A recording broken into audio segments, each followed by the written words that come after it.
Hello, my beautiful brothers and sisters. It's your heart sister, Lori. I'm doing a second video on triggers. I wanted to expand a little bit on healing triggers, an extension from the gift of triggers that I just did earlier in the week.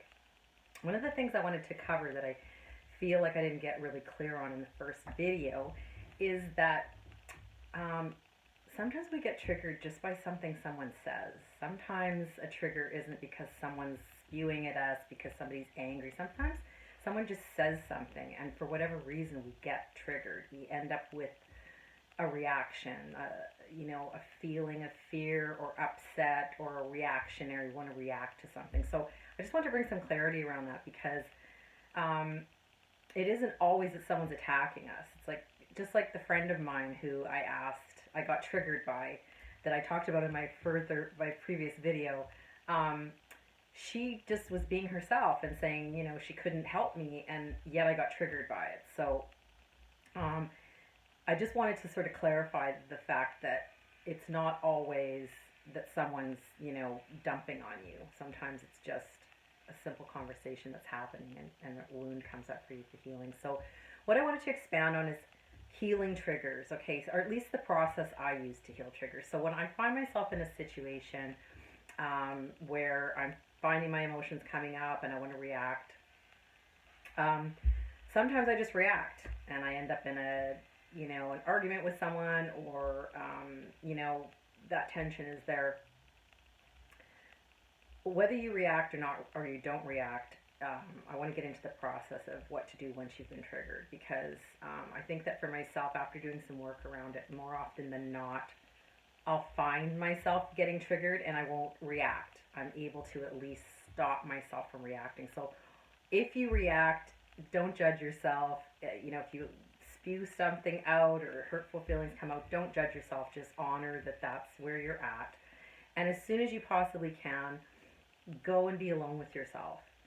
Go be alone in your room, be alone in a space where you can just sort of take some time to go within and go, find out what that wound is. That's, what exactly was it that came up for you? Because, somebody's bringing some energy towards you. It's up to you. You don't have to react to it. You can be totally unaffected, which is ideally where we want to get. We want to heal the trigger. We want to heal the wound so that we're not triggered by someone else's energy or someone else's shit, if you will. So what I do is I just go alone and be alone with myself. And I like to journal. That's really an effective tool. I've done a lot of healing by writing. And for me, it's a conversation I'm having with myself. So there's that inner child that's carrying some sort of a wound. It could be around that particular person, that particular situation. But if you really look within it, oftentimes you'll find that it goes back to something in your childhood, something you were told. Perhaps you feel rejected by that person, you feel abandoned. There's wounding in there that you're carrying around that you want to go within and tend to. Because when we're children and we're young, and many times in situations in our lives, we get wounded by things, by people's words, by their actions, by things, and we don't get the opportunity to actually heal it. No one gives us that time to go, oh, well, what's happening within you.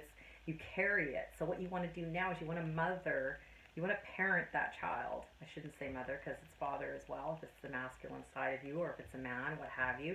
You want to parent that child in the way that your child wasn't parented when it happened. So you want to go in, you want to find out what the wound is about, you want to feel it, which is not pleasant, but we all get through it, and you want to release it. You want to honor it and release it. So it's kind of like you're parenting yourself, and you're really bringing comfort to that child, and you can assure that inner child that that's not going to happen to you again now, because the adult Lori is here to protect that little girl. That's what our role is to heal that work. We heal those injuries, and live a more fulfilling life, to live our life from the heart, and to live in joy and bliss. That's really what it's all about. So when we can recognize our wounds and we can go within and heal those wounds, we live a more fulfilling life. It doesn't have anything to do with anything outside of ourselves. So again, I would go in, I would do some journaling. And what I try to do is I get to a place where I can send that person unconditional love from my heart to their heart. And then I know that I've healed that particular situation. Sometimes a similar situation is going to come up and I might still get triggered again, but it won't be to the same degree. I might not react the next time, or I might not even get triggered at all. Eventually, I don't get triggered. I get unfazed, and it's like, oh, that's about them. Let it be about them, and I don't have to, take that energy on. I can just react to the situation rather, or sorry, no, respond to the situation rather than react.